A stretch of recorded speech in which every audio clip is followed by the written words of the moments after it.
ಚರ್ಚೆ ಚೌಕಟ್ಟಿನ ನಿರ್ಧರಿಸುವ ಪ್ರಮುಖ ಪ್ರಶ್ನೆಗಳನ್ನ ನೋಡೋಣ. ಎಲ್ಲ ಪಕ್ಷಗಳಲ್ಲೂ ಬಂಡಾಯದ ತಾಪಮಾನ ಏರುತ್ತಿರುವ ಸಂದರ್ಭದಲ್ಲಿ ಪ್ರತಿ ಬಂಡಾಯವನ್ನು ಶಮನಗೊಳಿಸೋದಕ್ಕೆ ಸಾಧ್ಯನಾ? ಈಗ ಜಿಲ್ಲೆನಲ್ಲೂ ಪ್ರತಿ ಪಕ್ಷಕ್ಕೂ ಕಾಡೋ ಅಂಥ ರೀತಿಯಲ್ಲೇ ಒಂದು ಅಸಮಾಧಾನ ಬೆಳೆದು ನಿಂತಿರುವಂಥದ್ದು. ಎಷ್ಟು ಜನ ಆಕಾಂಕ್ಷಿಗಳಿದ್ರು, ಎಷ್ಟು ಜನರ ಮನವೊಲಿಕೆ ಸಾಧ್ಯತೆ, ಪ್ರಾಕ್ಟಿಕಲ್ ಆಗಿ ಮಾತಾಡೋದಾದರೆ ಪ್ರತಿಯೊಬ್ಬರ ಅಸಮಾಧಾನವನ್ನು ಶಮನಗೊಳಿಸೋದಕ್ಕೆ ಸಾಧ್ಯತೆ ಇದೆಯಾ? ಇನ್ನು ಭುಗಿಲೆದ್ದಿರುವ ಬಂಡಾಯ ಶಮನ ಮಾಡುವ ಪ್ರಕ್ರಿಯೆಯಲ್ಲಿ ಯಾವ ಪಕ್ಷ ಮುಂದಿದೆ? ಇದನ್ನ ಚರ್ಚೆ ಮೂಲಕನೇ ತಿಳ್ಕೋಬೇಕಾಗುತ್ತೆ. ಅಧಿಕೃತ ಮತ್ತು ಅನಧಿಕೃತ ಪಕ್ಷಾಂತರದ ಹೆಚ್ಚು ಆತಂಕ ಎದುರಿಸ್ತಿರುವ ಪಕ್ಷ ಯಾವುದು? ಅಧಿಕೃತ ಅಂದರೆ ಏನಪ್ಪ ಅಂದರೆ ಓಪನ್ ಆಗಿ ಹೇಳ್ಬಿಡ್ತಾರೆ, ಇಲ್ರಿ ನಾನು ಪ್ರಾಥಮಿಕ ಸದಸ್ಯತ್ವಕ್ಕೂ ರಾಜೀನಾಮೆ, ನೀವು ಕೊಟ್ಟಿರೋಂಥ ಹುದ್ದೆಗೂ ರಾಜೀನಾಮೆ, ನಾನು ಬೇರೆ ಪಕ್ಷಕ್ಕೆ ಹೋಗ್ತೀನೋ ಇನ್ನೊಂದು ಮಾಡ್ತೀನೋ ನಿಮ್ಗೆ ಯಾಕೆ, ಇದು ಹೇಳಿ ಮಾಡೋ ಅಂಥದ್ದು ಅಧಿಕೃತ. ಅನಧಿಕೃತ ಹೌದಾ, ಕೊಟ್ಟಿಲ್ವಾ, ಪರವಾಗಿಲ್ಲ ಬಿಡಿ ನನಗೇನು ತೊಂದರೆ ಇಲ್ಲ ಅಂತ ಹೇಳಿ ಒಳಗೆ ಇದ್ದು ಒಳ ಏಟು ಕೊಡೋ ಇದ್ರ ಮರ್ಮ ಇದೆಯಲ್ಲ, ಇದ್ರ ಏಟು ಭಾಳ ನೋವು ಉಂಟು ಮಾಡೋವಂಥದ್ದು. ಅದಕ್ಕೆ ಕೇಳಿದೆ, ಯಾವ ಪಕ್ಷ ಇದನ್ನು ಜಾಸ್ತಿ ಎದುರಿಸ್ತಿದೆ? BJPಯಲ್ಲಿನ ಅಸಮಾಧಾನದ ಅಲೆಯ ನಿವಾರಣೆ ವಿರೋಧ ಪಕ್ಷದ ಲಾಭ ಪ್ರಮಾಣವನ್ನು ನಿರ್ಧರಿಸುತ್ತಾ? BJP ಅನ್ನೋದಕ್ಕಿಂತ ಒಂದು ಪಕ್ಷದ ಅಸಮಾಧಾನವನ್ನು ಎಷ್ಟು ತ್ವರಿತಗತಿಯಲ್ಲಿ ನಿವಾರಣೆ ಮಾಡ್ತಾರೋ ಅದು ಡಿಸೈಡ್ ಮಾಡುತ್ತೆ ಅವರ ವಿರೋಧಿ ಪಕ್ಷಗಳಿಗೆ ಯಾವ ಪ್ರಮಾಣದಲ್ಲಿ ಲಾಭ ಸಿಗುತ್ತೆ ಅಂತ. ಇಷ್ಟೆಲ್ಲ ನಡೀತಿದೆ. BJPನಲ್ಲಿ ಇರುವಂಥ ಡಜನ್ ಪ್ರಾಬ್ಲಮ್ಮು ಕಾಂಗ್ರೆಸ್ಸಿಗಿರುವಂಥ ಡಜನ್ ಪ್ರಾಬ್ಲಮ್ನ ನೋಡೇ ಬಿಡೋಣ. BJPಯಲ್ಲಿ ಒಂದು ಪಟ್ಟಿ, ಮೊದಲನೇ ಪಟ್ಟಿ 189, ಎರಡನೇ ಪಟ್ಟಿಯಲ್ಲಿ ಕೊಟ್ಟಿದ್ದು 23, ಟೋಟಲ್ ಆಗಿ 212, ಬಾಕಿ ಉಳಿದಿರೋದು 12. ಯಾಕೆ ಉಳಿಸ್ಕೊಂಡ್ರಿ? ಕೊಟ್ಬಿಡೋದಲ್ಲ, ಮುಗ್ದೇ ಹೋಗ್ತಿತ್ತು. ಉಳಿಸ್ಕೊಂಡಿದ್ದೀರಿ ಅಂದರೆ ಅಲ್ಲೊಂದಷ್ಟು ಸಮಸ್ಯೆಗಳಿದೆ ಅಂತ ನೀವು ಒಪ್ಪದೇ ಇದ್ರೂ ತಿಳುವಳಿಕೆಗೆ ನಮಗೆ ಗೊತ್ತಾಗುತ್ತೆ. ಇನ್ನು ಕಾಂಗ್ರೆಸ್ ಮೊದಲನೇ ಪಟ್ಟಿನಲ್ಲಿ 124, ಎರಡನೇ ಪಟ್ಟಿ 42, ಪೆಂಡಿಂಗ್ ಆಗೇ ಉಳಿದಿದೆ 58. JDS ಇಲ್ಲಿವರೆಗೂ ಹೊರ ಹಾಕಿರೋದೇ ಒಂದು ಪಟ್ಟಿ 93, ಬಾಕಿ ಉಳಿದಿರೋದು 131. ಈ ರೀತಿಯಲ್ಲಿ ಸಂಖ್ಯೆಗಳಿರುವಂಥದ್ದು ಪಟ್ಟಿ, ಅಭ್ಯರ್ಥಿಗಳ ಸಂಖ್ಯೆ ಎಲ್ಲ ನೋಡಿದ್ದೀರಿ. ಇನ್ನು ಡಜನ್ ಟ್ರಬಲ್ಲು ಡಜನ್ ಅಂದರೆ 12 ನಿಮಗೆ ಈಗಾಗಲೇ ಗೊತ್ತಿದೆ. ಅದರಲ್ಲಿ ನೀವು ನೋಡ್ತಿದ್ದೀರಿ ಯಾರ್ಯಾರಿಗಪ್ಪ ತೊಂದರೆ ಅಂದರೆ ಗೋವಿಂದರಾಜನಗರದಲ್ಲಿ ಆಗ್ಬೋದಾ? ಅರುಣ್ ಸೋಮಣ್ಣ ಅವರಿದ್ದಾರೆ, ಉಮೇಶ್ ಶೆಟ್ಟಿ ಅವರಿದ್ದಾರೆ, ಇಬ್ಬರು ಆಕಾಂಕ್ಷಿಗಳೇ. ಅಲ್ಲಿ ಒಂದು ಹುಬ್ಳಿ ಧಾರವಾಡ ಸೆಂಟ್ರಲ್ ಜಗದೀಶ್ ಶೆಟ್ಟರ್ ಇದ್ದಾರೆ, ಹೊಸ ಮುಖ ಬರುತ್ತೆ. ಅಲ್ಲೊಂದು 3 ಹೆಸರಿದೆ, ಇನ್ಕ್ಲೂಡಿಂಗ್ ಮಹೇಶ್ ತೆಂಗಿನಕಾಯಿ ಅವರು. ಮಹೇಶ್ ತೆಂಗಿನಕಾಯಿ ಅವರು ಈಗ ಸದ್ಯಕ್ಕೆ ಸ್ಟೇಟ್ ಜನರಲ್ ಸೆಕ್ರೆಟರಿ. ಅದೇ ರೀತಿ ಮಹದೇವಪುರದಲ್ಲಿ ಅರವಿಂದ್ ಲಿಂಬಾವಳಿ ಅವರ ಟಿಕೆಟ್ ಇಲ್ಲಿವರೆಗೂ ಘೋಷಣೆ ಆಗದೆ ಇರೋದು ಒಂದು ರೀತಿಯಲ್ಲಿ ಪ್ರಯೋಗ ಅನ್ನಿ, ಅಚ್ಚರಿನೂ ಅನ್ನಿ. ಹೊಸ ಮುಖಕ್ಕೆ ಇಲ್ಲಿ ಅವಕಾಶ ಸಿಗುತ್ತಾ? ಆಯಿತು. ಕೃಷ್ಣರಾಜ ಮೈಸೂರಿನಲ್ಲಿ ಸಾಂಪ್ರದಾಯಿಕವಾಗಿ ಇದು BJPಯ ಒಂದು ಪ್ರಾಬಲ್ಯ ಇರುವಂಥ ಒಂದು ಕ್ಷೇತ್ರ. SA ರಾಮದಾಸ್ ಅವರು ಹಾಲಿ ಶಾಸಕರಿದ್ದಾರೆ, ಮಾಜಿ ಸಚಿವರು ಕೂಡ ಅವರು. ಅವ್ರ ಜಾಗದಲ್ಲಿ ಬೇರೆಯವ್ರು ಬಂದ್ಬಿಡ್ತಾರಾ? HV ರಾಜೀವ್ ಅನ್ನೋ ಹೆಸರು ಓಡಾಡ್ತಿದೆ. ಶಿವಮೊಗ್ಗ ನಗರ ಇತ್ತೀಚಿನ ದಿನಗಳಲ್ಲೇ ಈ ಒಂದು ಕ್ಷೇತ್ರದ ಶಾಸಕರಾದ ಈಶ್ವರಪ್ಪನವರು ನಿವೃತ್ತಿಯನ್ನು ಘೋಷಣೆ ಮಾಡಿದ್ರು. ಸದ್ಯಕ್ಕೆ ಅವ್ರ ಮಗ ಕಾಂತೇಶ್ ಅವರ ಹೆಸರು ಓಡಾಡ್ತಿದೆ. At the same time Ayanur Manjunath ಅವರು ತಮ್ಮ ಅಸಮಾಧಾನವನ್ನು ಹೊರಗಾಕಿದ್ದಾರೆ, ಮುಕ್ತವಾಗಿ ಹೇಳಿದ್ದಾರೆ, ನಾನು ಇದೀನಪ್ಪ ಇಲ್ಲಿ ಅಂತ. ಇವ್ರು ಕೊಡಲಿಲ್ಲ ಅಂದರೆ ಇನ್ಯಾರು ಕೊಡ್ತಾರೆ? ಅದೊಂದಾ? ಹೆಬ್ಬಾಳ ಕಟ್ಟಾ ಸುಬ್ರಹ್ಮಣ್ಯ ನಾಯ್ಡು ಅವ್ರ ಹೆಸರಿದೆ, YA ನಾರಾಯಣ ಸ್ವಾಮಿ ಅವ್ರ ಹೆಸರಿದೆ, ಇಲ್ಲಿ ನಾಗಠಾಣ ಗೋಪಾಲ್ ಅವ್ರದ್ದು ಹೆಸರಿದೆ, ಕಾರಜೋಳ, ಹೊಸಮುಖ, ಅಲ್ಲೊಂದು ಸೇಡಂನಲ್ಲಿ ರಾಜ್ಕುಮಾರ್ ತೇಲ್ಕೂರು, ಹೊಸಮುಖ ಅಲ್ಲಿ ಬರುವಂಥ ಸಾಧ್ಯತೆ, ಮಾನ್ವಿನಲ್ಲಿ ಸುಜಾತ ಪಾಟೀಲ್, ಅಲ್ಲೂ ಕೂಡ ಹೊಸಮುಖ ಬರುವಂಥ ಸಾಧ್ಯತೆ, ಕೊಪ್ಪಳ ಕರಡಿ ಸಂಗಣ್ಣ. ಹೀಗೆ 10 ಕ್ಷೇತ್ರಗಳಲ್ಲಿ ಟಾಕೋಟಾ ಕೇಳಬೇಕಂದ್ರೆ 12 ಕ್ಷೇತ್ರ ಅಂತ ನಾವು ತಗೊಂಡಿರುವಂಥದ್ದು ಡಜನ್ ಟ್ರಬಲ್. ಕಾಂಗ್ರೆಸ್ಸಿಗೆ ಎಲ್ಲಿದೆ? ತರೀಕೆರೆ ಶ್ರೀನಿವಾಸ್ ಗೋಪಿಕೃಷ್ಣ ಅವರು, ಶ್ರವಣಬೆಳಗೊಳದಲ್ಲಿ ರಾಮಚಂದ್ರ ಗೋಪಾಲ್ ಸ್ವಾಮಿ, ಮಂಗಳೂರು ಉತ್ತರ ಮೊಹಿದ್ದೀನ್ ಬಾವ, ಇನಾಯತ್ ಅಲಿ ಅವರು ಕೂಡ ಅಲ್ಲಿರುವಂಥದ್ದು, ಅರ್ಕಲ್ಗೂಡಲ್ಲಿ ಕೃಷ್ಣೇಗೌಡರು, ಶ್ರೀಧರ್ರು, ಅದಲ್ಲದೆ ಚಿಕ್ಕಮಗಳೂರಲ್ಲಿ HD ತಮ್ಮಯ್ಯ ಅವರಿದ್ದಾರೆ, ಹರೀಶ್ ಇದ್ದಾರೆ, CV ರಾಮನ್ ನಗರದಲ್ಲಿ ಸಂಪತ್ ರಾಜ್ ಅವರಿದ್ದಾರೆ. ಅಂದರೆ ಪ್ರತಿಸ್ಪರ್ಧಿಗಳು ಒಳಪಕ್ಷದಲ್ಲೇ ಇರುವಂಥದ್ದು, ಪಕ್ಷದ ಒಳಗೇನೆ ಇರುವಂಥದ್ದು. ಇನ್ನು ಪುಲಕೇಶಿ ನಗರದಲ್ಲಿ ಅಖಂಡ ಶ್ರೀನಿವಾಸ ಮೂರ್ತಿ ಈ ಒಂದು ಘೋಷಣೆ ಆಗದೇ ಇರೋದು ಕೂಡ ಅಚ್ಚರಿ ಉಂಟು ಮಾಡಿದೆ. ಹೊಸಬ್ರಿಗೆ ಇಲ್ಲಿ ಮಣೆ ಹಾಕಲಾಗತ್ತಾ ಅನ್ನೋ ಚರ್ಚೆ ಇನ್ನೂ ನಡೀತಾ ಇದೆ. ಬಳ್ಳಾರಿ ನಗರದಲ್ಲಿ ಭರತ್ ರೆಡ್ಡಿ ಅವರಿದ್ದಾರೆ, ಆಂಜನೇಯಲವರು ಕೂಡ ಅಲ್ಲಿ ಒಬ್ಬರು ಆಕಾಂಕ್ಷಿ ಇದ್ದಾರೆ, ದೇವರ ಹಿಪ್ಪರ್ಗಿಯಲ್ಲಿ ಗೌರಮ್ಮ ಮುತ್ತತ್ತಿ ಅವರಿದ್ದಾರೆ. ಹೀಗೆ ಒಂದು ನನ್ನ ಹತ್ರ ಇನ್ನೂ ಅದು ಬಿಟ್ಟು ಬೇರೆ ಇದ್ದಾವೆ. ನಾವು ಬರೀ ಡಜನ್ಗೆ ಸೀಮಿತ ಮಾಡಿ ಚರ್ಚೆ ಮಾಡೋಣ ಅಂತ. ಅಲ್ಲಿಗೆ ಡಜನ್ ಟ್ರಬಲ್ ಎದುರಿಸ್ತಿರೋ ಅಂಥದ್ದು ಕಾಂಗ್ರೆಸ್ ಮತ್ತು BJP. JDSದು ತೊಂದರೆಗಳು ಸಂಖ್ಯೆಯಲ್ಲಿ ಕಡಿಮೆ ಇದ್ರೂ ಡಜನ್ಗೆ ಸಮಾನವಾಗಿದೆ ಅದು.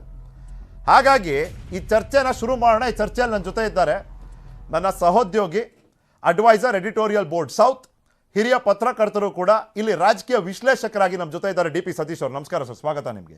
JDSನಿಂದ ಅಶ್ವಿನ್, BJPಯಿಂದ ಅಶೋಕ್ ಗೌಡ್ರು, ನಾಗರಾಜ್ ಯಾದವ್ ಅವರು MLC ವಕ್ತಾರರು, ಮುಖ್ಯ ವಕ್ತಾರರು ಕಾಂಗ್ರೆಸ್. ನಮಸ್ಕಾರ ನಾಗರಾಜ್ ಯಾದವ್ ಅವರೇ.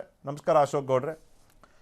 ಸರ್, ಈ ಡಜನ್ ಟ್ರಬಲ್ಲು ಹೆಂಗಿದೆ ಅಂದರೆ ಸರ್ 12 ಮಾತ್ರ ಉಳಿಸ್ಕೊಳ್ಳೋದಂತೆ ಸರ್. ಇವ್ರು 58 ಬಿಡಬೇಕು ಕಾಂಗ್ರೆಸ್ ಅವರು.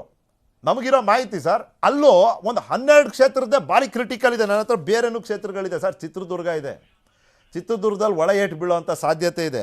ತುಮಕೂರು ಸಿಟಿ ಇದೆ ಸರ್, ಅಲ್ಲಿ ಮುಸ್ಲಿಂ ಮತದಾರರು ಭಾಳ ದೊಡ್ಡ ಸಂಖ್ಯೆಯಲ್ಲಿದ್ದಾರೆ. ಇವ್ರು ಕೊಟ್ಟಿರೋದು ಮುಸ್ಲಿಂ ಅಭ್ಯರ್ಥಿಗೇನೆ, ಆದರೆ ಅಲ್ಲಿ ಪಕ್ಷ ಬಿಟ್ಟಿರೋದು ಮುಸ್ಲಿಂ ಅಭ್ಯರ್ಥಿನೇ.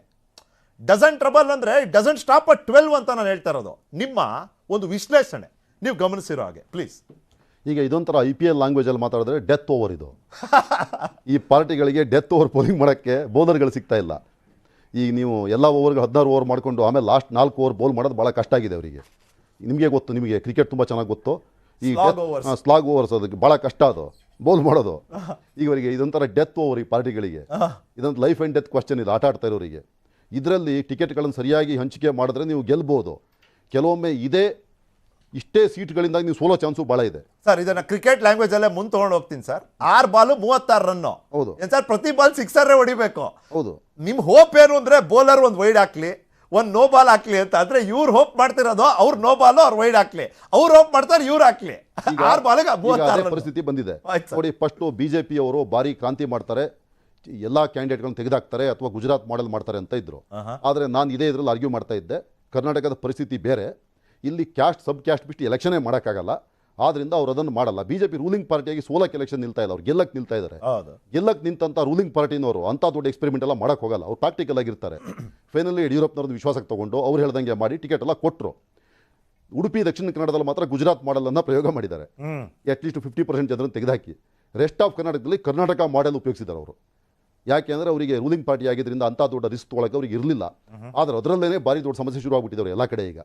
ಈಗ ಕಾಂಗ್ರೆಸ್ಸಲ್ಲಿ ಫಸ್ಟ್ 2 ಲಿಸ್ಟು 166 ಸರಿಯಾಗಿ ಬಂತು. ಅತಿ ಕಡಿಮೆ ರಿವೋಲ್ಟಲ್ಲಿ ಆಯಿತು, ಚಿಕ್ಕ ಪುಟ್ಟದಲ್ಲ, ದೊಡ್ಡದಾಗಿಲ್ಲ.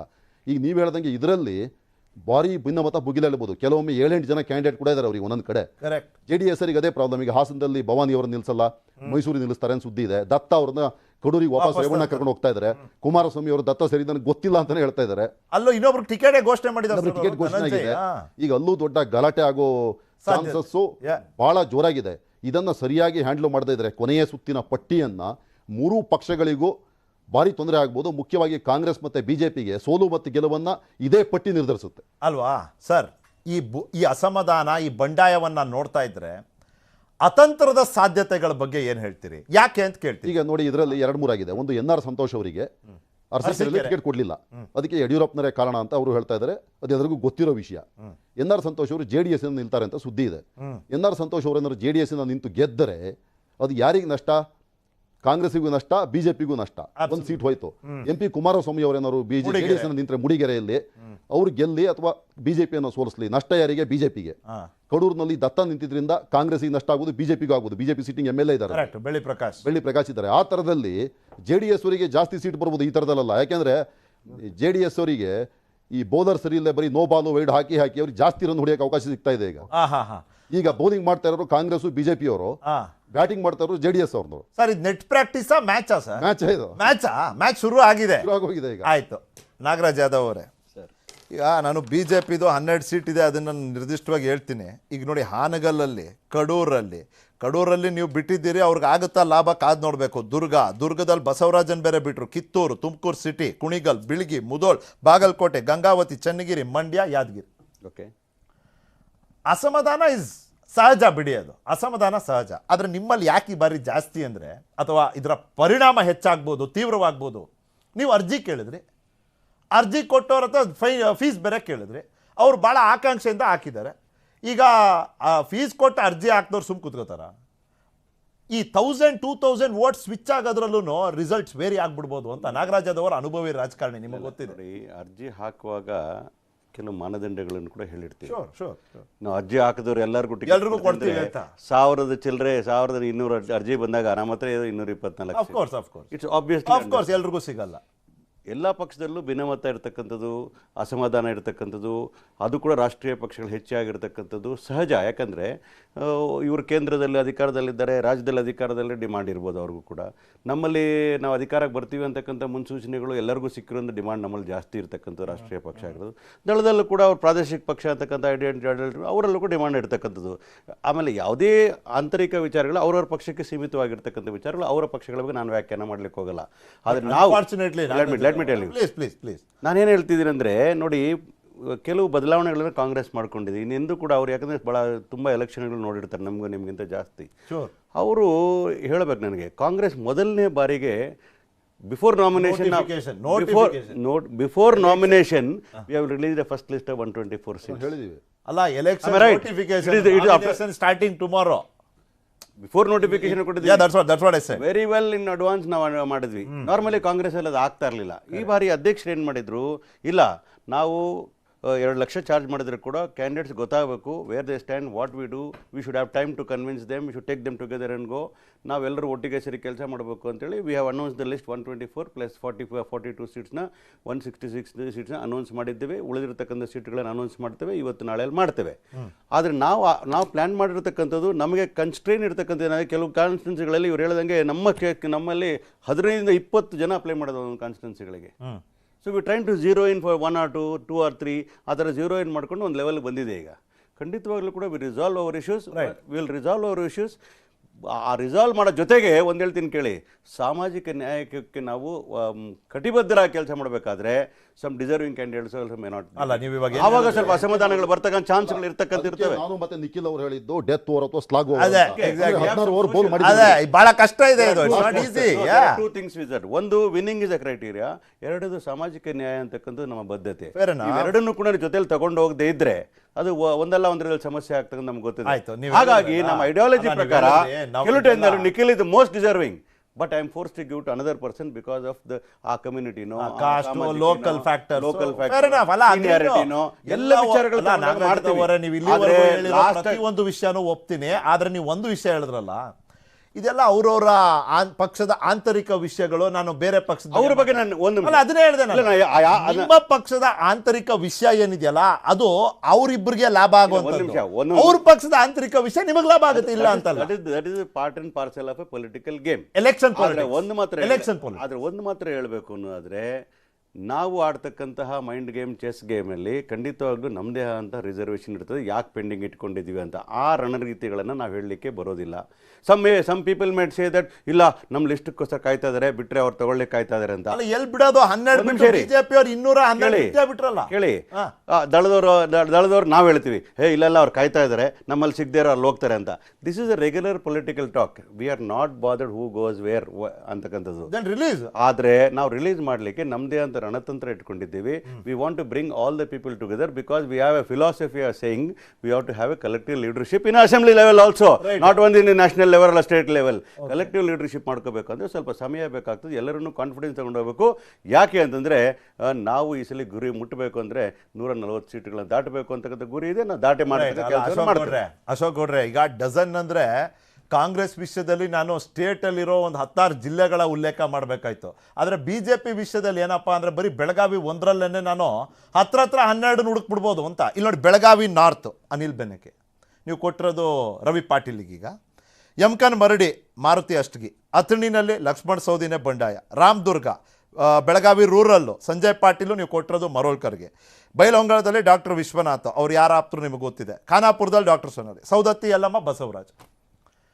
ಇಲ್ಲಿ 18 ಕ್ಷೇತ್ರಗಳಲ್ಲಿ 8ರಿಂದ 10 ಕ್ಷೇತ್ರ ನಿಮಗೆ ಇಲ್ಲೇ ಸಿಕ್ಬಿಡುತ್ತೆ ಬಂಡಾಯಕ್ಕೆ. ಅಂದರೆ ನಾನು ಕೇಳಿದ್ದು, ಬಂಡಾಯದ ತಾಪಮಾನ ಇದೆಯಲ್ಲ, ಅದು ನಿಮ್ಮ ಪಕ್ಷದಲ್ಲಿ ಅತಿ ಹೆಚ್ಚಿದೆಯಾ ಅನ್ನೋದು ಪ್ರಶ್ನೆ. ಪ್ಲೀಸ್. ಒಂದು ನಾನು ಅನೇಕ ಪಾಯಿಂಟ್ಸ್ನ ನಮ್ಮ ನಾಗರಾಜ್ ಯಾದವ್ ಅವ್ರ ಜೊತೆ ಒಪ್ಕೊಳ್ತಾ, ನಮ್ಮದು ನ್ಯಾಷನಲ್ ಪಾರ್ಟಿ ಇದೆ, ಒಂದು ಸಿದ್ಧಾಂತನ ಇಟ್ಕೊಂಡಿದ್ದೇವೆ, ಆ ಸಿದ್ಧಾಂತಕ್ಕೆ ಬದ್ಧವಾಗಿ ಕೆಲಸ ಮಾಡ್ತೀವಿ ಅಂತ ಬರ್ತಾರೆ. ಕೆಲವು ಕಾರ್ಯಕರ್ತರುಗಳು ಅನೇಕ ವರ್ಷಗಳಿಂದ ದುಡ್ಕೊಂಬಂದಿರ್ತಾರೆ. ಆಮೇಲೆ ನಮ್ಮಲ್ಲಿ ಇನ್ನೊಂದಿದೆ ಏಜ್ ಫ್ಯಾಕ್ಟ್ರಲ್ಲಿ ಇಷ್ಟು ಏಜ್ಗೆ ರಿಟೈರ್ಡ್ ಆಗಬೇಕು ಅಂತ ಹೇಳಿ, ಅದರಿಂದಾಗಿ ಏನಾಗ್ತಿರುತ್ತೆ, ಅವ್ರಿಗೆ ಏಜ್ ಆಗೋಗ್ತಾ ಇರುತ್ತೆ ಕೆಲವರಿಗೆ. ಆವಾಗಿಂದ ನಮಗೆ ಅವಕಾಶ ಸಿಗದಿದ್ರೆ ಮತ್ತೆ ಅವಕಾಶ ಸಿಗಲ್ವೇನೋ ಅಂತ ಹೇಳಿ ಅವ್ರಿಗೊಂದು ಅಸಮಾಧಾನ ಇರುತ್ತೆ. ಇದು ಏಜ್ ಫ್ಯಾಕ್ಟರ್ ಒಂಚೂರು ಎಕ್ಸ್ಪ್ಲೇನ್ ಮಾಡಿ ಹೇಳಿ.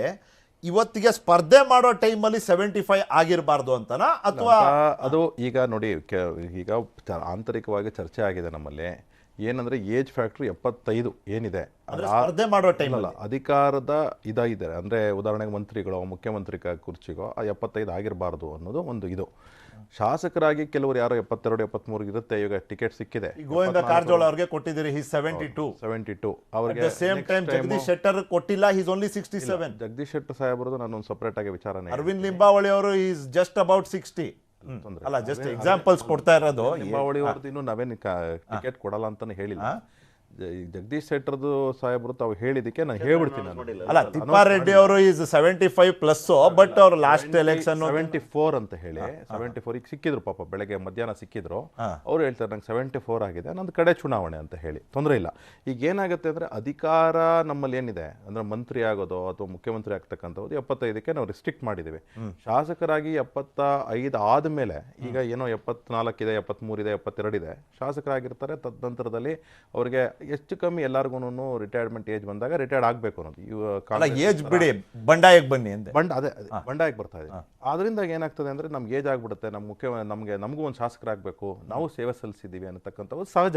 ಎಲ್ಲರಿಗೂ ಸಹ ಆಕಾಂಕ್ಷೆ ಇರುತ್ತೆ. ಆಕಾಂಕ್ಷೆ ಇದ್ದಾಗ ಕೆಲವ್ರು ಏನಾಗುತ್ತೆ, ಅಸಮಾಧಾನ ಆಗುತ್ತೆ. ಈಗ ಉದಾಹರಣೆಗೆ ನನಗೆ ಏನೋ ಒಂದು ವಿಚಾರ ಬೇಕು. ಈಗ ಉದಾಹರಣೆಗೆ ನಾನು ಒಂದು ಫೋನ್ ತೊಗೊಬೇಕು, ಐಫೋನ್ ತೊಗೊಬೇಕು, ನನ್ನ ಕೈಯಲ್ಲಿ ಅಫೋರ್ಡಬಿಲಿಟಿ ಇಲ್ಲ ಅಂತಂದಾಗ ನಾನೊಂದು ಸ್ಯಾಮ್ಸಂಗ್ ಫೋನ್ ತೊಗೊಂಡಾಗ ನನಗೆ ಆವತ್ತಿಗೆ ಅಸಮಾಧಾನ ಆಗ್ತದೆ. ಆದರೆ ನಾಳೆ ನಾನು ಅದಕ್ಕೆ ಅಡ್ಜಸ್ಟ್ ಆಗಿಬಿಡ್ತೀನಿ. ಅಂದರೆ ನನಗೆ ಒಂದು ಸಿದ್ಧಾಂತ ಇರುತ್ತಲ್ಲ, ನನ್ನ ಒಂದು ಹೌದಪ್ಪ ನನಗೆ ಇಷ್ಟು ಅಫೋರ್ಡಬಿಲಿಟಿ ಇದೆ, ನಾನು ಇದು ತೊಗೊಂಡಿದ್ದೀನಿ ಅಂತ ಹೇಳಿ ಆ ರೀತಿಯ ಒಂದು ನನಗೆ ತೃಪ್ತಿ ಇದ್ದರೆ, ನಮ್ಮ ಪಕ್ಷದಲ್ಲಿ ತೃಪ್ತಿ ಅಂತಕ್ಕಂಥ ಸಿದ್ಧಾಂತ, ನಾವು ಸಿದ್ಧಾಂತ ಕೆಲಸ ಮಾಡ್ತಿದ್ದೀವಿ, ಅಧಿಕಾರದ ಆಸೆಗಲ್ಲ ಅಂತ ಹೇಳಿ ನಮ್ಮಲ್ಲಿರ್ತಕ್ಕಂತಹ 99.9%, 99.9% ಜನ ಸಿದ್ಧಾಂತ ಕೆಲಸ ಮಾಡ್ತಿದ್ದಾರೆ. ಇನ್ಯಾರೋ ಕೆಲವರು ಏನಾಗುತ್ತೆ, ಒಂದು ಸ್ವಲ್ಪ ಬಂದ್ಬಿಡ್ತಾರೆ, ಅವ್ರಿಗೆ ಗೊತ್ತಾಗೋದಿಲ್ಲ ಈ ಕಲ್ಚರು, ಒಂದು ಸ್ವಲ್ಪ ಅಲ್ಲಲ್ಲ ಅಸಮಾಧಾನ ತೋರಿಸ್ತಾರೆ. ಇರಲಿ, ತೊಂದರೆ ಇಲ್ಲ. ಆ ಅಸಮಾಧಾನನೂ ಸಹ ಲಕ್ಷ್ಮಣ್ ಸವದಿಗಿನ್ನ ಚೆನ್ನಾಗಿ ಅರ್ಥ ಆಗುವಂಥದ್ದು ನಿಮ್ಮ ಸಿದ್ಧಾಂತ ಯಾರಿಗೆ? ನೋಡಿ ಲಕ್ಷ್ಮಣ್ ಸವದಿ ಅವ್ರು ಎಲ್ಲಿಂದ ಬಂದ್ರು? ಅವ್ರು ಹೊರಗಿಂದ ಬಂದವ್ರ? ಇಲ್ಲ ಲಕ್ಷ್ಮಣ್ ಅಲ್ಲ, ಹೊರಗಿಂದ ಬಂದವರೇ ಒಗ್ಗೋಗ್ಬಿಟ್ರು ನಿಮ್ ಸಿದ್ಧಾಂತಕ್ಕೆ. ಲಕ್ಷ್ಮಣ್ ಸವದಿ ಅಲ್ಲಿ ನೋಡಿ, ಸಭೆ ತೋರಿಸ್ತಾ ನಿಮ್ಗೆ ವಿಜುವಲ್ ತೋರ್ಸ್ರಪ್ಪ, ಅದು ಯಾವ ರೀತಿ ಶಕ್ತಿ ಪ್ರದರ್ಶನ ಮಾಡಿದ್ದಾರೆ. ಈಗ ಅದು ನಾನು ಬೆಳಗ್ಗೆ ನಾನು ನೋಡಿದೆ. ಇಲ್ಲ ಈಗ ನೋಡಿ, ಈಗ ಜಸ್ಟ್ ಕೆಲವು 1 ಗಂಟೆಯಿಂದ ನಡೆದಿರುವಂತದ್ದು. ನಾನು ನೋಡಿದ್ದೀನಿ, ಇಲ್ಲ ಅಂತ ಅವ್ರಿಗೆ ಗೊತ್ತಿಲ್ವಾ ಸಿದ್ಧಾಂತ? ಅವ್ರಿಗೆ ಏನಾಗಿದೆ, ಅಸಮಾಧಾನ ಆಗಿದೆ, ಇಲ್ಲ ಅಂತಲ್ಲ. ಅದು ಅವ್ರನ್ನೂ ಸಹ ಇವತ್ತು ಸೀನಿಯರ್ಸು ನೆನ್ನೆ ರಾತ್ರಿನೂ ಮಾತಾಡ್ಸಿದ್ದಾರೆ.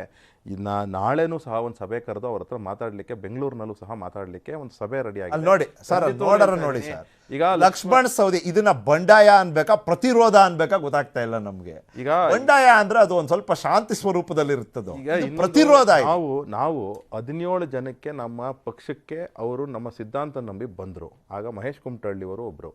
ಅವ್ರಿಗೆ ನಾವು ಆವತ್ತಿಗೂ ಸಹ ಪ್ರಾಮಿಸ್ ಮಾಡಿದ್ವಿ, ನಿಮ್ಗೆ ಟಿಕೆಟ್ ಕೊಟ್ಟು ನಿಮ್ಮನ್ನ ಶಾಸಕರಾಗಿ ಮಾಡ್ತೀವಿ ಅಂತ ಹೇಳಿ. ಇವತ್ತು ನಾವು ಅವ್ರನ್ನ ಕೈ ಬಿಟ್ರೆ ಅದು ನಮ್ಮ ಒಂದು ನೈತಿಕತೆಗೆ ಸರಿ ಹೋಗೋದಿಲ್ಲ, ಬಿಜೆಪಿ ನೈತಿಕತೆಗೆ. ಅದರಿಂದಾಗಿ ಮಹೇಶ್ ಕುಮಟಳ್ಳಿ ಅವರು ಟಿಕೆಟ್ ಕೊಟ್ಟರು. ಅದೇ ನೈತಿಕತೆ ರಾಣಿಬೆನ್ನೂರಿನಲ್ಲಿ ಆರ್ ಶಂಕರ್ಗೆ ಅಪ್ಲೈ ಆಗ. ಆರ್ ಶಂಕರ್ ನೋಡಿ, ಆರ್ ಶಂಕರ್ ಅವರು ಲಾಸ್ಟ್ ಟೈಮು ಕಂಟೆಸ್ಟ್ ಮಾಡಿರಲಿಲ್ಲ. ಲಾಸ್ಟ್ ಟೈಮು ಸಹ ನಾವು ಟಿಕೆಟ್ ಚೇಂಜ್ ಮಾಡಿದ್ವಿ, ಅಂದ್ರೆ ಬೈ ಎಲೆಕ್ಷನ್ ಅಲ್ಲೂ ಚೇಂಜ್ ಮಾಡಿದ್ವಿ, ಬೈ ಎಲೆಕ್ಷನ್ ಚೇಂಜ್ ಮಾಡಿ MLC ಮಾಡಿದ್ವಿ. ಅಶೋಕ್ ಗೌಡ್ರೆ, ಒಂದೇ ಒಂದು ನಿಮಿಷ, ಲಕ್ಷ್ಮಣ್ ಸವದಿ ಅವ್ರು ಮಾತನಾಡ್ತಿದ್ದಾರೆ, ಒಂದ್ 2 ನಿಮಿಷ ಕೇಳೋಣ ಏನ್ ಹೇಳ್ತಿದ್ದಾರೆ ಅಂತ. ನಾನು ಕೇಳ್ತೀನಿ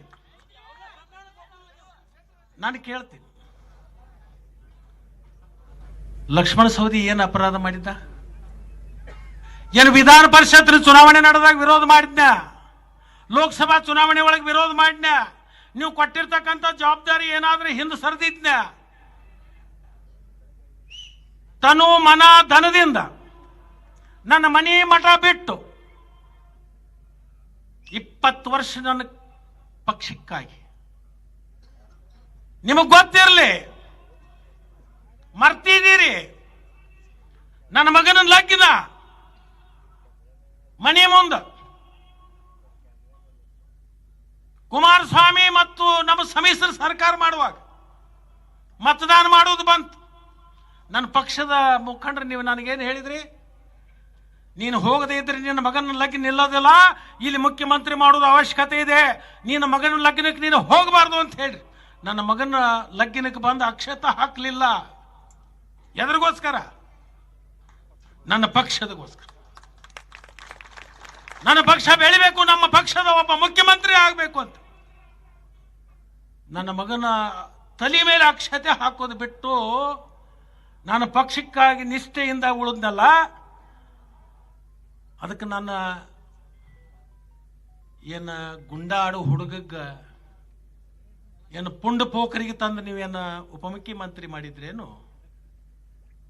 ನಂದು ಶ್ರಮ ಇತ್ತಲ್ಲ, ಆತಿ ನೀವು ಕೊಟ್ರಪ್ಪ. ಸೋತಿರ್ತಕ್ಕಂಥ ಉಪಮುಖ್ಯಮಂತ್ರಿ ಮಾಡಿದ್ದು ನಾನು ಮರೆಯೋದಿಲ್ಲ. ಆದರೆ ಕೊಟ್ರಿ ಯಾಕ? 20 ತಿಂಗಳದೊಳಗೆ ಕಸ್ಕೊಂಡ್ರಿ ಯಾಕೆ ಕಸ್ಕೊಂಡ್ರಿ? ಏನು ಕಳ್ತನ ಮಾಡಿದೆ? ಏನು ಭ್ರಷ್ಟಾಚಾರ ಮಾಡಿದೆ? ಸುಳ್ಳು ಹೇಳಿದೆ? ಧೋಕಾಬಾಜಿ ಮಾಡಿದೆ? ಏನು ಲಪಟಾಯಿಸಿ ಮಾಡಿದೆ? ಏನಾದ್ರೂ ಹಲ್ಕಟ್ಗಿರಿ ಮಾಡಿದೆ? ಯಾಕೆ ನನ್ನ ತೆಗೆದ್ರಿ? ಯಾಕೆ ನನ್ನ ತೆಗೆದ್ರಿ? ನನ್ನ ನಾಯಕರೇ, ನಾನು ಏನು ಮಾಡಿದ್ದೆ? ನೋವಿನ ಮಾತುಗಳನ್ನ ಆ ವೇದಿಕೆಯಲ್ಲಿ ಸಾವಿರಾರು ಜನ ಅವ್ರ ಬೆಂಬಲಿಗರ ಮುಂದೆ ಅವ್ರು ಹೇಳ್ಕೊತಾ ಇರೋವಂಥದ್ದು. ಅಲ್ಲಿ ನೋಡಿ ಎಂತ ಒಂದು ಪರ್ಸನಲ್ ಘಟನೆನ ಉಲ್ಲೇಖ ಮಾಡ್ತಾರೆ ಪಕ್ಷಕ್ಕೋಸ್ಕರ. ಸೊ ಮಗನ ಮದುವೆಗೆ ಹೋಗ್ಲಿಲ್ಲ, ನಾನು ಅಕ್ಷತೆ ಕಾಳು ಹಾಕಕ್ಕಾಗಲಿಲ್ಲ, ನಮ್ಮ ಪಕ್ಷದವರು ಮುಖ್ಯಮಂತ್ರಿ ಆಗಲಿ ಅನ್ನೋದು ನನ್ನ ಉದ್ದೇಶ ಆಗಿತ್ತು, ಇದಕ್ಕೋಸ್ಕರ ಇದು ಮಾಡಿದ್ದಕ್ಕಾಗಿ ನನಗೆ ಈ ಬಹುಮಾನನ ಅಂತ. ಅಶೋಕ್ ಗೌಡ್ರೆ, ಬಂಡಾಯ ಅಂದರೆ ಈ ರೀತಿನೂ ಆಗ್ಬೋದಾ ಅಂತ ಲಕ್ಷ್ಮಣ್ ಸವದಿ ತೋರಿಸ್ತಾ ಇದ್ದಾರೆ. ಈಗ ನೋಡಿ, ಈಗ ಅವರ ಒಂದು ಈಗ ಸದ್ಯಕ್ಕೆ ಬೇಸರಕ್ಕೆ ಅವ್ರು ಮಾತಾಡಿದ್ದಾರೆ. ಆದರೆ ನಮ್ಮ ಪಕ್ಷದ ನಾಯಕರು ಸತತವಾಗಿ ಅವ್ರ ಜೊತೆ ಸಂಪರ್ಕದಲ್ಲಿದ್ದಾರೆ. ಖಂಡಿತವಾಗ್ಲೂ ಈ ಮ್ಯಾಟರ್ ಸಾಲ್ವ್ ಆಗುತ್ತೆ ಅಂತ ನಮ್ಮ ವಿಶ್ವಾಸ ಇದೆ. ಒಂದು. ಎರಡನೇ ವಿಚಾರ, ನಾಳೆ ಜಗದೀಶ್ ರಾಜೀನಾಮೆ ಕೊಡಲ್ಲ.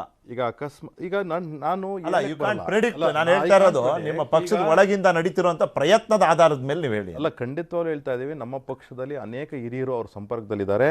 ಅನೇಕ ಹಿರಿಯರು ಮಾಹಿತಿ ಏನು ಹೇಳ್ತಿದ್ದಾರೆ ಅಂತಂದ್ರೆ, ಖಂಡಿತವಾಗ್ಲೂ ಲಕ್ಷ್ಮಣ್ ಸವದಿ ಅವರು ನಮ್ಮ ಮಾತು ಕೇಳ್ತಾರೆ. ಲಕ್ಷ್ಮಣ್ ಸವದಿ ಅವರು ಬಿಜೆಪಿಲೇ ಇರ್ತಾರೆ, ಬಿಜೆಪಿಗೆ ಅವರ ಸೇವೆ ಸಲ್ಲಿಸ್ತಾ ಇರ್ತಾರೆ ಅಂತ ನಮ್ಮ ಹಿರಿಯರು ಹೇಳ್ತಾ ಇದ್ದಾರೆ. ಖಂಡಿತವಾಗ್ಲೂ ನಾವು ಅದನ್ನೆಲ್ಲ ವಿಶ್ವಾಸ ಇಟ್ಟಿದ್ದೀವಿ. ಒಂದು ವಿಚಾರ. ಎರಡನೇ ವಿಚಾರ, ಜಗದೀಶ್ ಶೆಟ್ಟರ್ ಸಾಹೇಬರಿಗೆ ಈಗಾಗಲೇ ಅವ್ರ ಹತ್ರನೂ ಮಾತಾಡಾಗಿದೆ. ಅವರ ಕಾರ್ಯ ಏನಿದೆ ಅದು ನಮ್ಮ ಪಕ್ಷಕ್ಕೆ ಬೇಕಾಗಿದೆ. ಅಂದರೆ ಎಲ್ಲರೂ ಸಹ ವಿಧಾನಸೌಧದಲ್ಲೇ ಹೋಗಿ ಕೂತ್ಕೊಬೇಕು ಅಥವಾ ಪಾರ್ಲಿಮೆಂಟಲ್ಲೇ ಹೋಗಿ ಕೂತ್ಕೊಬೇಕು ಅನ್ನತಕ್ಕಂಥದ್ದಲ್ಲ ನಮ್ಮಲ್ಲಿ ಸಿದ್ಧಾಂತ. ನಮ್ಮಲ್ಲಿ ಸಿದ್ಧಾಂತ ಏನು ಅಂದರೆ, ಪಕ್ಷಕ್ಕೆ ದುಡಿದು ಪಕ್ಷನ ನಾವು ಸದೃಢ ಮಾಡಬೇಕು, ಬೂತ್ ಲೆವೆಲ್ ಮಟ್ಟದಲ್ಲಿ ನಾವು ದುಡಿಬೇಕು ಅನ್ನತಕ್ಕಂಥದ್ದೇ ನಮ್ಮ ಒಂದು ಕಾರ್ಯ ಸಿದ್ಧಾಂತ. ಅದರಿಂದಾಗಿ ನಾವು ಇವತ್ತಿಗೂ ಹೇಳ್ತಾ ಇದ್ದೇವೆ, ನಮಗೆ ಬೂತ್ ಲೆವೆಲಲ್ಲಿ ನಾವು ಎಷ್ಟೇ ನೋಡಿ ಇಲ್ಲಿ ಬಂದು ಕೂತ್ಕೊಂಡಿರ್ಬೋದು, ಆದರೆ ನಮ್ಮ ಬೂತಲ್ಲಿ ಏನಾಯಿತು ಅಂತಕ್ಕಂಥದ್ದೇ ನಮ್ಮ ಸಿದ್ಧಾಂತ. ಅಂದರೆ ನಾವು ಪ್ರತಿಯೊಬ್ಬರೂ ಸಹ ನನ್ನ ಬೂತ್ ಯಾವುದಿದೆ ಆ ಬೂತ್ನಲ್ಲಿ ನನ್ನ ಕಾರ್ಯಕ್ಷಮತೆ ಇದೆಯಾ ಅನ್ನೋದನ್ನು ನಾವು ಫಸ್ಟು ನಮ್ಮ ಅದು ಪ್ರಯಾರಿಟಿ ಆಗಿರುತ್ತೆ. ಇಲ್ಲಿ ಬಂದು ಕೂತ್ಕೊಳ್ಳೋದು ಆಮೇಲೆ ನನ್ನ ಪ್ರಯಾರಿಟಿ. ಹಾಗೆ ನಮ್ಮ ಮುಖ್ಯಮಂತ್ರಿಗಳಿಗೂ ಅಷ್ಟೇ, ನಮ್ಮ ಇನ್ಕ್ಲೂಡಿಂಗ್ ನಮ್ಮ ಅಮಿತ್ ಶಾ ಅವರು ಹೋಮ್ ಮಿನಿಸ್ಟರ್ ಆಗಿದ್ದರೂ ಸಹ ಇವತ್ತು ಅವರೇ ಹೇಳಿದ್ದಾರೆ, ನನ್ನ ಬೂತ್ ಸಂಖ್ಯೆ ಇದು, ನನ್ನ ಬೂತ್ ಸಂಖ್ಯೆ ನಾನು ಕೆಲಸ ಮಾಡಿಬಿಟ್ಟು ನಾನು ಹೋಮ್ ಮಿನಿಸ್ಟರ್ ಆಗಿದ್ದೀನಿ ಅಂತೇಳಿ. ಅಂದರೆ ಅರ್ಥ, ಇವತ್ತು ಸಹ ಹೋಮ್ ಮಿನಿಸ್ಟರ್ ಆಗಿದ್ರು ಸಹ ನಾನು ಬೂತ್ ಲೆವೆಲಲ್ಲಿ ಕೆಲಸ ಮಾಡಬೇಕು ಅನ್ನೋದು ಎಲ್ಲರದು ನಮ್ಮ ಸಿದ್ಧಾಂತ. ಅದರಿಂದಾಗಿ ಸಣ್ಣ ಪುಟ್ಟ ಸಮಸ್ಯೆಗಳು ಇದು ಇವತ್ತಲ್ಲ, ಕಾಂಗ್ರೆಸ್ನಲ್ಲಿ 1952 ಇಂದ ಇವತ್ತರೆಗೂ ಇದೆ. ಆಮೇಲೆ ಈ ಜನತಾ ಪರಿವಾರ ಏನಿತ್ತು, ಜನತಾ ಪರಿವಾರ ಎಷ್ಟರ ಮಟ್ಟಕ್ಕೆ ಈ ರೀತಿ ಒಡೆದು ಛಿದ್ರ ಆಯಿತು. ಆದರೆ ಜನತಾ ಪರಿವಾರ ಬಂದಿದ್ದು ಒಗ್ಗೂಡಿ ಬಂದಿತ್ತು. ಅಂದರೆ ಅಲ್ಲಿಂದ ಚೌಧರಿ ಚರಣ್ ಸಿಂಗ್ ಬಂದರೆ, ಇಲ್ಲಿಂದ ಇನ್ನೊಬ್ಬ ನಾಯಕರು ದೇವೇಗೌಡರು ಬಂದಿದ್ರು, ಇನ್ನೊಬ್ಬರು ನಾಯಕರು ವೆಸ್ಟ್ ಬೆಂಗಾಲಿಂದ ಬಂದಿದ್ರು, ಅಲ್ಲಿಂದ ಬಿಜು ಪಟ್ನಾಯಕ್ ಬಂದ್ರೆ, ಎಲ್ಲ ಜೊತೆಲಿ ಸೇರಿ ಒಂದು ಜನತಾ ಪರಿವಾರ ಅಂತ. ಅಲ್ಲ, ಅವರು ಇಲ್ಲ ಆಗ್ತಿರೋದೇನಂದ್ರೆ ಅಶೋಕ್ ಗೌಡ್ರೆ, ಎಲ್ಲ ನಿಮ್ ಪಕ್ಷ ಬಿಟ್ಟು ಅವ್ರ ಪಕ್ಷಕ್ಕೆ ಹೋಗ್ತಾರೆ, ಅವ್ರ ಪಕ್ಷ ಬಿಟ್ಟು ಇನ್ನೊಂದು ಪಕ್ಷಕ್ಕೆ ಹೋಗ್ತಾರೆ, ಅವ್ರ ಪಕ್ಷ ಬಿಟ್ಟು ನಿಮ್ ಪಕ್ಷಕ್ಕೆ ಬರ್ತಾರೆ. ಇದು ಎಲ್ಲ ಸೇರಿ ಒಂದು ಹೊಸದಾಗಿ ಮಾಡೋದು ಬೇರೆ. ಇಲ್ಲ, ನಾನು ಅಲ್ಲಲ್ಲೇ ಓಡಾಡ್ಕೊಂಡು ಅದಕ್ಕೆ ನಾನು ಒಂದು ವ್ಯಾಪಾರ ಒಂದು ಎಕ್ಸಾಂಪಲ್ ಹೇಳ್ಬಿಡ್ತೀನಿ ನಿಖಿಲ್ಜಿ.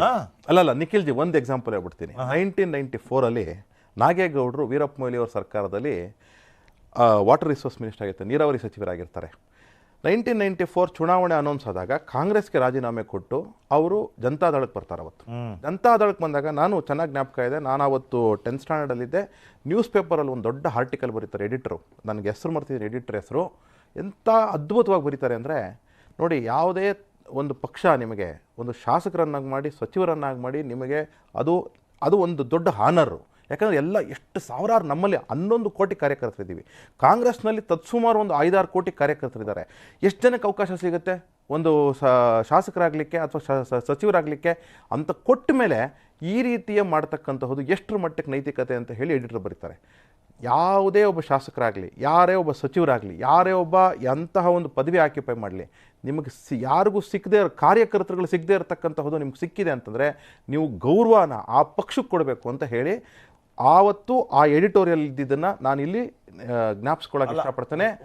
ಅದನ್ನು ನಮ್ಮಲ್ಲಿ ಈಗ ನೀವು ಅಂಗಾರ ಅವ್ರನ್ನ ರೀಪ್ಲೇಸ್ ಮಾಡಿ ಭಾಗೀರಥಿ ಅನ್ನೋರ್ನ ತಂದಿದ್ದೀರಿ, ಸಂತೋಷ. ಅವ್ರು 6 ಸತಿ 6 ಅವಧಿಯನ್ನ ಅಧಿಕಾರ ಅನುಭವಿಸಿದ್ದಾರೆ, ನೀವು ಬದಲಾವಣೆ ಮಾಡಿದ್ದೀರಿ. ಆದ್ರೆ ನೀವು ಬದಲಾವಣೆ ಮಾಡಿರೋದೆಲ್ಲಿ? ಡಿ ಪಿ ಸತೀಶ್ ಅವರು ಅವಾಗಲೇ ಪಾಯಿಂಟ್ ಔಟ್ ಮಾಡಿದ್ರು, ನೀವು ಬದಲಾವಣೆ ಎಲ್ಲಿ ಮಾಡಿದ್ದೀರಿ ಅಂದರೆ either in your strongest or in your weakest places.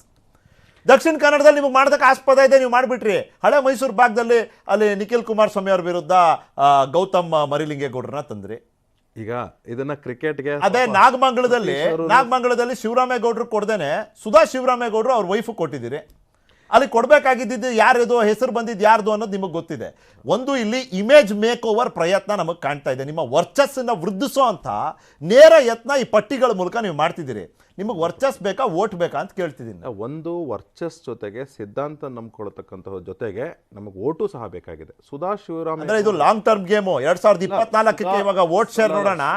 Vote share ಮೇಲೆ 2024 ಸ್ಟ್ರಾಟಜೈಸ್ ಮಾಡೋಣ. ಇನ್ ಎನಿ ಕೇಸ್ 2028 ನಮ್ಮ ಕಡೆ ಇದೆ ಆಟ ಅಂತ. ಸುಧಾ ಶಿವರಾಮೇಗೌಡರು ಏನಿದ್ದಾರೆ, ಅವರಂತಹ ಒಳ್ಳೆ ಕ್ಯಾಂಡಿಡೇಟ್ ನಾಗಮಂಗಲಕ್ಕೆ ಇವತ್ತರೆಗೂ ಯಾವ ಪಾರ್ಟಿಯಿಂದ ಇದಾರೋ ಇಲ್ಲೋ ಗೊತ್ತಿಲ್ಲ ನನಗೆ. ಯಾಕೆ ಅಂತಂದ್ರೆ ಅವ್ರನ್ನ ನಾನು ಇರ್ರೆಸ್ಪೆಕ್ಟಿವ್, ಯಾಕಂದ್ರೆ ನಾನು ಪ್ರಾತಿನಿಧ್ಯ ಅಲ್ಲಲ್ಲ, ಆ ತಾಯಿ ನಾನು ಭೇಟಿ ಮಾಡಿರ್ತಕ್ಕಂತಹದ್ದು ನಮಗೆ ನಮ್ಮ ಫ್ಯಾಮಿಲಿ ಕುಟುಂಬಕ್ಕೆ ಹತ್ರವಾಗಿರ್ತಕ್ಕಂಥವ್ರು ಅವರು, ಆಯ್ತಾ. ಆದ್ರಿಂದ ಅದು ಬಿಟ್ಬಿಡಿ ಸಪ್ರೇಟ್ ಆಗಿ. ಆದರೆ ಆ ಎಮ್ಮ ಹತ್ರ ಹೋದ್ರೆ ಇವ್ರನ್ನ ಭಗೀರಥಿ ಅಂತಕ್ಕಂತಹದ್ದು ಜನ ಹೇಳ್ತಾರೆ. ಆಮೇಲೆ ಯಾರ ಬಗ್ಗೆನೂ ಅಷ್ಟು ಒಳ್ಳೆ ಅಭಿಪ್ರಾಯ ಇಲ್ಲ, ಅವ್ರ ಬೇರೆ ಯಾರ ಬಗ್ಗೆನೂ ಸಹ ಅಷ್ಟು ಒಳ್ಳೆ ಅಭಿಪ್ರಾಯ ಇಲ್ದಿದ್ರು ಸಹ ಸುಧಾ ಶಿವರಾಮೇಗೌಡ ಪರಿಣಾಮ ಸರ್, ಪ್ರಯೋಗ ಸುಮ್ಮನೆ ಬರಲ್ಲ. ಅಶ್ವಿನ್ ಖಂಡಿತವಾಗ್ಲೂ ಅವ್ರು ಗೆದ್ದೇ ಗೆಲ್ತಾರೆ ಅಂತ ನಾನು ಹೇಳ್ತಾ ಇದ್ದೀನಿ. ಓಕೆ ಅಶ್ವಿನ್ ಖಂಡಿತವಾಗ್ಲೂ ಅವರೇ, ನಿಮ್ಮಲ್ಲಿ 12ನ್ನ ಹುಡುಕಿ ಹೇಳೋ ಅಷ್ಟು ಸಮಸ್ಯೆಗಳು ಇಲ್ಲದೆ ಇರ್ಬೋದು. ಆದ್ರೆ ಇರೋ 2-3 12ಕ್ಕೆ ಸಮ ಇದೆ ಅಂತ ನಾನು ಹೇಳೋದು. ಒಂದು ಹಾಸನ, ಇನ್ನೊಂದು ಇವತ್ತು ಹೊಸ ಶುರು ಆಗಿರೋದು ಕಡೂರು. ಒಬ್ರು ಕೊಟ್ಟಾಯ್ತು, ಬಿಟ್ಟವ್ರನ್ನ ಮತ್ತೆ ಕರ್ಕೊಂಡ್ಬರ್ತಿದ್ದೀರಿ. ಈಗ ಕರ್ಕೊಂಡ್ಬರ್ತಿರೋ ಇಲ್ವೋ ಒಂದು ಭಾಗ. ಹಾಸನ ಟಿಕೆಟ್ ಅದು ಚಾಮರಾಜಗೆ ಶಿಫ್ಟ್ ಆದರೆ ಯಾರು ಗೆದ್ರು ಯಾರು ಸೋತರು ಚುನಾವಣೆನಲ್ಲೆಲ್ಲ ನಾನು ಮಾತಾಡ್ತಾ ಇರೋದು ಕುಟುಂಬದಲ್ಲಿ. ಸೊ ಅಲ್ಲಿಗೆ ಡಜನ್ ಸಮಸ್ಯೆ. ಕಾಂಪೌಂಡ್ ಆಚೆನೆ ಬರಲಿಲ್ಲ, ಇನ್ನೂ ಕಾಂಪೌಂಡ್ ಒಳಗೆ ಇದೆ ಅಂತ. ಪ್ಲೀಸ್ ಸರ್, ನೀವು ಮಾತಿಗೆ ಮುಂಚೆ ಒಂದು ಹೇಳಿದ್ರಿ ಅಧಿಕೃತ ಮತ್ತೆ ಅನಧಿಕೃತ ಬಂಡಾಯ ಇದಿದೆಯಲ್ಲ ಸರ್, ಇದು ತುಂಬಾ ಎಫೆಕ್ಟ್ ಆಗುತ್ತೆ. ಅದು ಯಾವುದೇ ಪಕ್ಷಗಳಿರಲಿ ಅದು ಎಫೆಕ್ಟ್ ಆಗೇ ಆಗುತ್ತೆ. ಯಾಕಂದ್ರೆ ಅಧಿಕೃತವಾಗಿ ಅಂದ್ರೆ ಒಂದು ಕಾರ್ಯಕರ್ತರು ಗೊತ್ತಾಗ್ಬಿಡುತ್ತೆ ಅಧಿಕೃತವಾಗಿ ಅವರು ಹೊರ ಹೋಗಿದ್ದಾರೆ ಇಲ್ಲ ಒಳ ಬಂದಿದ್ದಾರೆ. ಅನಧಿಕೃತವಾಗಿದೆಯಲ್ಲ ಸರ್, ಈ ಎಫೆಕ್ಟ್ ಅಲ್ಲಿ ನಿಂತಿರೋಂಥ ಅಭ್ಯರ್ಥಿಗಳಿಗೆ ಆ ಪೇನ್, ಆ ನೋವು ಗೊತ್ತಿರುತ್ತೆ. ಹಾಸನಲ್ಲಿ ಒಪ್ಕೊಳ್ಳೋಣ ಸರ್, ಯಾಕೆಂದ್ರೆ ಬಿಜೆಪಿಯವರು ಈಗ ತಾನೇ ಹೇಳಿದ್ರು, ಒಂದು 8ನೇ ಅದ್ಭುತದ್ದು ಒಂದು ಮಾತು ಹೇಳಿದ್ರು. ಮಂಡ್ಯದಲ್ಲಿ ನಾನು 35 ವರ್ಷ ಆ ಮಂಡ್ಯದಲ್ಲಿದ್ದವನು, ಆ ಒಂದು ಉತ್ತಮವಾದ ಅಭ್ಯರ್ಥಿ ನಮ್ಗೆ ಗೊತ್ತೇ ಇರಲಿಲ್ಲ. ಆಲ್ ಆಫ್ ಸಡನ್ ತಗೊಂಡು ಬಂದ್ಬಿಟ್ಟು ಇವತ್ತು ಒಂದು 8ನೇ ಅದ್ಭುತದ ಬಗ್ಗೆ ಬಿಜೆಪಿ ವಕ್ತಾರರು ಮಾತಾಡಿದ್ರು. ನಾಗಮಂಗಲಕ್ಕೆ ಒಂದು ಕ್ಯಾಂಡಿಡೇಟ್ ಅಂದಾಗ ನಮಗೆ ಗೊತ್ತಿಲ್ಲ ಏನು, ಯಾವ ಊರಿಗೆ ಹೋಗಿ ಎಲ್ಲಿ ಕೆಲಸ ಮಾಡಿದ್ದಾರೆ ಅಂತ.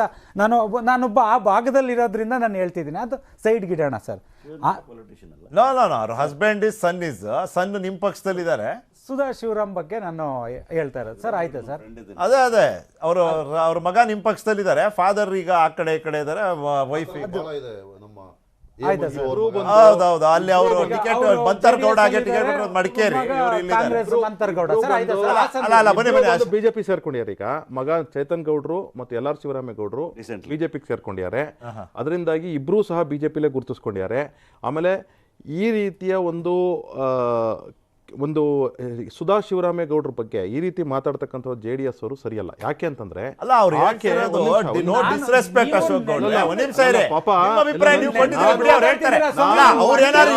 ಮಾತಾಡಿದ್ರೆ ನಿಲ್ಸದ್ ನನ್ನ ಜವಾಬ್ದಾರಿ. ಖಂಡಿತ ಈ ವೇದಿಕೆ ಮೇಲೆ ಯಾವ ಮಹಿಳೆಗೂ ಅವಹೇಳನ ಆಗಕ್ ಬಿಡೋದಿಲ್ಲ. ಮುಗಿಸ್ಬಿಡಿ ಅಶ್ವಿನ್. 35 ವರ್ಷ ನಾನು ಬುಟ್ಟಿ ಬೆಳೆದಿರೋದಕ್ಕೆ ನಾನು ಹೇಳ್ತಿದ್ದೀನಿ. ಬಂಡಾಯ ಕಾಂಪೌಂಡ್ ಒಳಗಡೆನೆ ಇದೆ ಅಂತ. ಹಾಸನ್ನ ಹೇಳಿದ್ರಲ್ಲ ಸರ್, ಹಾಸನ್ಗೆ ಭವಾನಿ ರೇವಣ್ಣ ಅವರು ಏನಕ್ಕೆ ಅವರು ಒಂದು ಪರ್ಸನಲ್ ಆಗಿ ವೈಯಕ್ತಿಕವಾಗಿ ತಗೊಂಡಿದ್ದಾರೆ ಅಂದ್ರೆ, BJPಯವರು ಏನು ಒಂದು ಮಹಿಳೆಗೆ ಕೊಡಬೇಕು ಆ ಒಂದು ಒಬ್ಬ ಮರ್ಯಾದೆ, ಆ ಬೆಲೆನ BJP ಶಾಸಕರಲ್ಲಿ ಕೊಟ್ಟಿಲ್ಲ. ಏಕವಚನದಲ್ಲಿ ಮಾತಾಡೋದಾಗಿರ್ಲಿ, ಕೆಲವು ಪರ್ಸನಲ್ ವೈಯಕ್ತಿಕವಾಗಿ ಅವ್ರು ಮಾತಾಡಿದ್ದಾರೆ.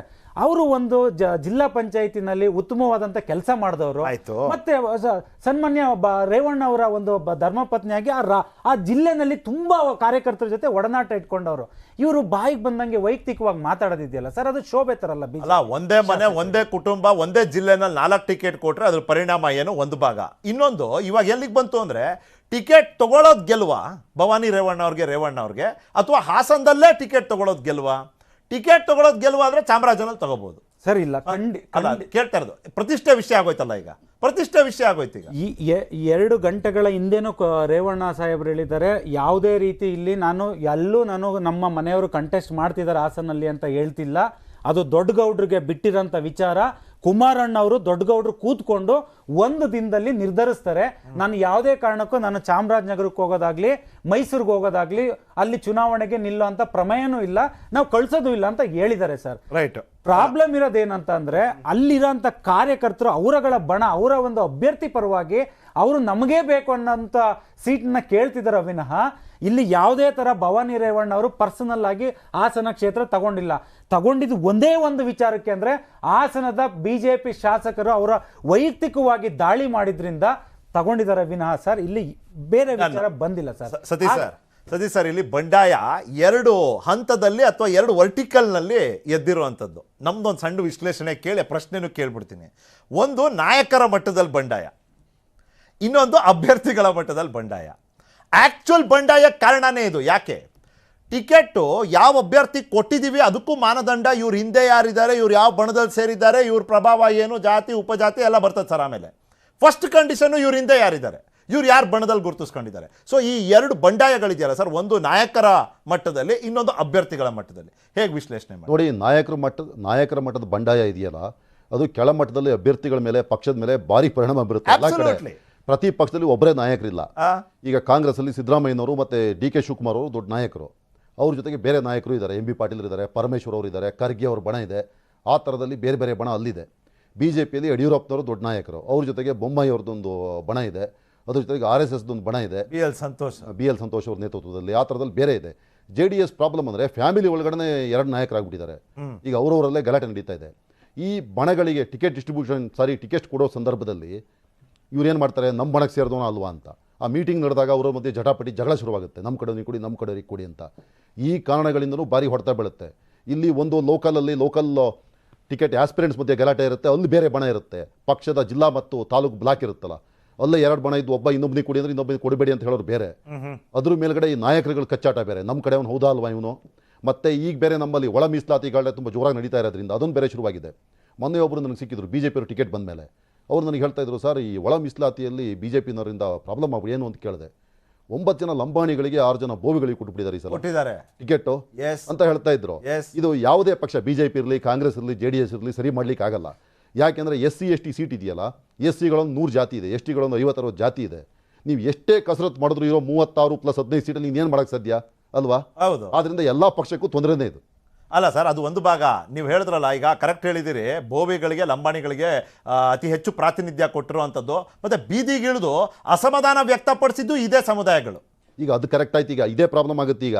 ಯಾಕೆಂದರೆ ಇವರು ಅಸಮಾಧಾನ ಗಲಾಟೆ ಎಲ್ಲ ಮಾಡಿದ್ರೆ ಅದಕ್ಕಾಗಿ ಕೊಟ್ಟಿರ್ಬೋದು, ಅವ್ರನ್ನ ಪ್ಯಾಸಿಫೈ ಮಾಡೋಣ, ಸಮಾಧಾನ ಮಾಡೋಣ ಅಂತ. ಈಗ ಈ ಮೀಸಲಾತಿಯಲ್ಲಿ ಬೇರೆ ಲಾಭ ಆಗುತ್ತೆ ಅಂತ ಅಂದ್ಕೊಂಡಿದ್ರಲ್ಲ, ಅವ್ರಿಗೆ ಸಿಟ್ಟು ಬರಲ್ವ? ಈಗ ರಾಜಕೀಯ ಪ್ರಾತಿನಿಧ್ಯ ನಮಗೆ ಕೊಟ್ಟಿಲ್ಲ, ಜಾಬ್ ಕೊಡ್ತೀವಿ ಅಂತ ಹೇಳ್ತಾ ಇದ್ರು ಇವರು ಅಂತ. ಅಲ್ಲ, ಅದು ಪ್ರಾತಿನಿಧ್ಯ, ಅದು ಒಂದು ಕಡೆ. ಇಲ್ಲಿ ಬಣಗಳ ಪ್ರಾತಿನಿಧ್ಯ ಇದೆಯಲ್ಲ, ಬಣಗಳ ಪ್ರಾತಿನಿಧ್ಯದಿಂದ ಬಂಡಾಯ ಎದ್ದಿರೋದು. ಒಂದು ಕ್ವಿಕ್ ಬ್ರೇಕ್ ಹೋಗಿ ಪಕ್ಷದ ಪ್ರತಿನಿಧಿಗಳು ಏನು ಹೇಳ್ತಾರೆ ಈ 2 ವರ್ಗದ ಬಂಡಾಯಗಳ ಬಗ್ಗೆ, ಒಂದು ನಾಯಕತ್ವ ವರ್ಗದಲ್ಲಿ, ಇನ್ನೊಂದು ಅಭ್ಯರ್ಥಿ ವರ್ಗದಲ್ಲಿ. ಚರ್ಚೆ ಮುಂದುವರಿಯುತ್ತೆ. To the point.